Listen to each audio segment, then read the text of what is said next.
ಅಜ್ಜಿಯನ್ನ ಮಾತನಾಡ್ತಾ ಇದ್ರು. ಶ್ರೀಪಾದ್, ನೀವು ಕಂಟಿನ್ಯೂ ಮಾಡ್ತಾ ಇರಿ. ಮೊದಲಿಗೆ ಈಗ ನಮ್ಮ ವೀಕ್ಷಕರಿಗೆ ಏನಿದು ಪ್ರಕರಣ ಅಂತ ಹೇಳಿ ಕ್ವಿಕ್ ಆಗಿ ನಾನೀಗ ಎಕ್ಸ್ಪ್ಲೇನ್ ಮಾಡ್ತಾ ಹೋಗ್ತೀನಿ. ಪ್ರಮುಖವಾಗಿ ಲಾಕಪ್ ಡೆತ್ ವಿಚಾರವಾಗಿ ಏನಿದು ಪ್ರಕರಣ. ಮಟ್ಕಾ ಆಡಿಸ್ತಾ ಇದ್ದ ಅನ್ನೋ ಆರೋಪದಲ್ಲಿ ಆದಿಲ್ನನ್ನ ವಶಕ್ಕೆ ಪಡೆಯಲಾಗಿತ್ತು. 38 ವರ್ಷ ಆದಿಲ್, ಆತನನ್ನ ವಶಕ್ಕೆ ಪಡೆಯಲಾಗಿತ್ತು. ವಶಕ್ಕೆ ಪಡೆದಿದ್ದಂಥವರು ಚನ್ನಗಿರಿ ಪೊಲೀಸರು ನಿನ್ನೆ ಸಂಜೆ 7:30 ಸುಮಾರಿಗೆ ವಶಕ್ಕೆ ಪಡೆದುಕೊಂಡಿದ್ರು. ವಿಚಾರಣೆ ನಡೆಸುವ ವೇಳೆ ಆರೋಪಿ ಆದಿಲ್ ಸಾವಿಗೀಡಾಗಿದ್ದಾರೆನ್ನುವ ಆರೋಪ ಕೇಳಿ ಬಂದಿತ್ತು. ನೋಡಿ, ವಿಚಾರಣೆ ನಡೆಸ್ತಾ ಇದ್ದಂಥ ಸಂದರ್ಭದಲ್ಲಿ ಸಾವು, ಲಾಕಪ್ ಡೆತ್ ಅಂತ ಹೇಳಿ ಆದಿಲ್ ಕುಟುಂಬಸ್ಥರು ಗಂಭೀರವಾದಂಥ ಆರೋಪವನ್ನ ನಿನ್ನೆ ಮಾಡ್ತಾ ಇದ್ರು. ಲೋ BP ಇಂದ ಸಾವು ಅಂತೇಳಿ ಪೊಲೀಸರು ಸಮರ್ಥನೆಯನ್ನ ಮಾಡ್ಕೊಂಡಿದ್ರು. ಅಸ್ವಸ್ಥಗೊಂಡಿದ್ದ, ಆಸ್ಪತ್ರೆಗೆ ಕರ್ಕೊಂಡೋದ್ವಿ, ಅಲ್ಲಿ ಆತ ಡೆತ್ ಆಗಿದ್ದಾನೆ ಅಂತೇಳಿ. ಸೊ ಮಟ್ಕಾ ಆಡಿಸ್ತಾ ಇದ್ದಂಥ ಆರೋಪದಲ್ಲಿ ಆದಿಲನ್ನ ವಶಕ್ಕೆ ಪಡೆದುಕೊಳ್ಳಲಾಗಿತ್ತು. ಇದು ಏನು ಪ್ರಕರಣ ಅಂತೇಳಿ ನಾವು ನಿಮ್ಮ ಮುಂದೆ ಕ್ವಿಕ್ ಆಗಿ ಇಡುವಂಥ ಪ್ರಯತ್ನವನ್ನು ಮಾಡಿದ್ವಿ. ಈಗ ನಮ್ಮ ರಿಪೋರ್ಟರ್ ವೀರೇಶ್ ಕೂಡ ಈಗ ಲೈವ್ನಲ್ಲಿ ಜಾಯ್ನ್ ಆಗಿದ್ದಾರೆ. ವೀರೇಶ್, ಬೆಳಗ್ಗಿನಿಂದಲೂ ಕೂಡ ಅಲ್ಲಿ ಇದ್ದು ಅಲ್ಲಿನ ಕ್ಷಣ ಕ್ಷಣದ ಮಾಹಿತಿಯನ್ನು ಕೊಡ್ತಾರೆ. ವೀರೇಶ್, ಈಗ ಪೊಲೀಸರು ಹೇಳ್ತಿದ್ದಾರೆ, ವೀರೇಶ್, ಈಗ ಪ್ರಮುಖವಾಗಿ ನೋಡಿ ಇಲ್ಲಿ ಗಮನಿಸಲೇಬೇಕಾದಂಥ ಒಂದು ಅಂಶ ಅಂತಂದ್ರೆ, ಪೊಲೀಸರು ಹೇಳ್ತಾರೆ ಲೋ BP ಅಂತೇಳಿ, ಕುಟುಂಬಸ್ಥರು ಹೇಳ್ತಾರೆ ಲಾಕಪ್ ಡೆತ್ ಅಂತೇಳಿ. ಏನಾಗಿರ್ಬೋದು?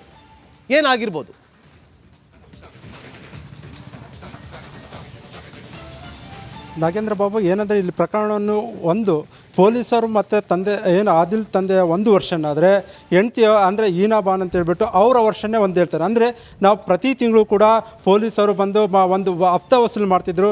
ಈ ಹಿನ್ನೆಲೆಯಲ್ಲಿ ನಿನ್ನೆ ಕೂಡ ಏನು ಒಂದು ಸಿವಿಲ್ ಡ್ರೆಸ್ಸಲ್ಲಿ ಬಂದಂಥ ಪೊಲೀಸರು ನನ್ನ ಪತಿಯಾದಂಥ ಆದಿಲ್ನನ್ನು ಕರೆದುಕೊಂಡು ಹೋಯಿದ್ರು. ಕರೆದುಕೊಂಡಾದ ನಂತರಕ್ಕೆ ರಾತ್ರಿ ಸುಮಾರು 9 ಗಂಟೆ ವೇಳೆಗೆ ಏನಂದರೆ ಆಸ್ಪತ್ರೆಯಿಂದ ಒಂದು ಸುದ್ದಿ ಬರುತ್ತೆ, ನೀವು ಆಸ್ಪತ್ರೆಯಲ್ಲಿ ನಿಮ್ಮ ಗಂಡ ಸಾವನ್ನಪ್ಪಿದಾರೆ ಅನ್ನೋ ಮಾಹಿತಿ ಹೇಳ್ತಾರೆ. ಆಗ ಏನು ಆಸ್ಪತ್ರೆಗೆ ಹೋದಂಥ ಕುಟುಂಬಸ್ಥರು ಸಾಕಷ್ಟು ಅಲ್ಲಿಗೆ ನಡಿ ಈಗ ಶುರು ಮಾಡೋಣ.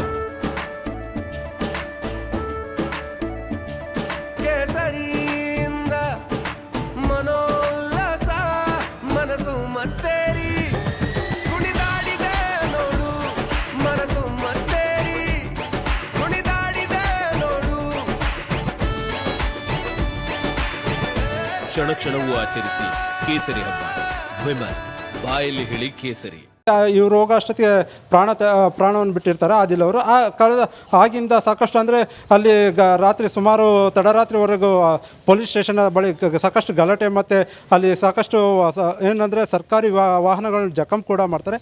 ಈಗ ಏನಂದರೆ ಕೆಲವೇ ಕ್ಷಣಗಳಿಂದ ಒಂದು 20 ನಿಮಿಷಗಳ ಹಿಂದೆ ಏನಂದರೆ ದಾವಣಗೆರೆಯಿಂದ ಕರೆತಂದಂತಹ ಮೃತದೇಹವನ್ನು ಟಿಪ್ಪು ನಗರದಲ್ಲಿರುವ ಆದಿಲ್ ಅವರ ಮನೆ ಹತ್ರ ಬರ್ತಾರೆ. ಆಗ ಏನಂದರೆ ಕುಟುಂಬಸ್ಥರು, ಸ್ನೇಹಿತರು ಮತ್ತು ಇಲ್ಲಿದ್ದ ಬಂಧು ವರ್ಗದವರು ಸಾಕಷ್ಟು ಆದಿಲ್ನ ಮೃತದೇಹವನ್ನು ನೋಡು ಆಕ್ರಂದವನ್ನು ಅಂದರೆ ಸಾಕಷ್ಟು ಆಕ್ರಂದವನ್ನು ಮುಗಿಲು ಮುಟ್ಟುವಂಥ ಆಕ್ರಂದವನ್ನು ನಾವು ನೋಡ್ಬೋದು. ಅದೇ ರೀತಿಯಾದಂಥ ಪತ್ನಿ ಈನಾಬಾನು ಕೂಡ ಇದೇ ವೇಳೆ ಮಾತಾಡಿದಂಥ ವೇಳೆಯಲ್ಲಿ ಅವರು ಕೂಡ ಅಂದರೆ ಮೊದಲಿದ್ದಲು ನಮ್ಮ ಪತಿಯಾದಂಥ ಆದಿಲ್ ಮಟ್ಕಾ ಆಡಿಸ್ತಿರೋದು ಸತ್ಯ, ಇದು ಮತ್ತು ಪ್ರತಿ ತಿಂಗಳು ಕೂಡ ಪೊಲೀಸರು ಹಪ್ತ ವಸೂಲು ಮಾಡ್ತಿರೋದು ಸತ್ಯ ಅಂತ ಹೇಳ್ಬಿಟ್ಟು ಸ್ವತಃ ಅವರೇ ಕೂಡ ಏನಂದರೆ ಗಂಡ ಯಾವಾಗಲೂ ನನ್ನ ಬಳಿ ಹೇಳ್ತಿದ್ರು ಅಂತ ಹೇಳ್ಬಿಟ್ಟು ಅವರು ಪೊಲೀಸರ ವಿರುದ್ಧ ಒಂದು ಆಕ್ರೋಶವನ್ನು ಹೊರಹಾಕಿದ್ದಾರೆ. ನಾಗೇಂದ್ರ ಬಾಬು.